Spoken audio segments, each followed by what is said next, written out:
தமிழக வெற்றி கழக தலைவர் விஜயின் அரசியலால் திமுகவின் வாக்கு வங்கிக்கு எந்தவொரு பாதிப்பும் இல்லை என திமுக எம்பி கனிமொழி திட்டவட்டமாக தெரிவித்தார். மதுரை தமுக மைதானத்தில் செய்தியாளர்களுக்கு பேட்டி அளித்த அவர் தமிழகத்தில் எம்ஜிஆர் மற்றும் அண்ணா இல்லாமல் யாரும் அரசியல் செய்ய முடியாது என கூறினார். மேலும் விஜயின் பிரச்சாரம் குறித்த கேள்விக்கு பதிலளிப்பதை தவிர்த்துவிட்டு கனிமொழி சென்றார். தலைவர் விஜய் இன்னைக்கு பரப்புரையை திருச்சியில் ஆரம்பிச்சிருக்காரு. ஆரம்பிக்கும் போதே எம்ஜிஆர், பெரியார், அண்ணா அவங்களோட பேரை வச்சுதான் அவர் அரசியல் ஆரம்பிச்சிருக்காரு.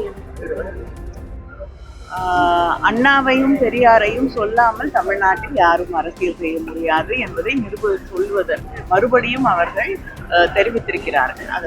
திமுக வாக்குறுதிகளை விமர்சனம் பண்ணிருக்காரு, வாக்குறுதிகளை நிறைவேற்றல அப்படின்னு சொல்லியிருக்காரு. அப்புறம் திமுக இல்ல, நான் இப்ப புத்தக கண்காட்சியில பேச வந்திருக்கேன். மற்றவர்களை பற்றி எந்த கருத்தையும் நான் திராவிட முன்னேற்ற கழகத்தின் வாக்கு வங்கியை எதுவும் பாதிக்காது.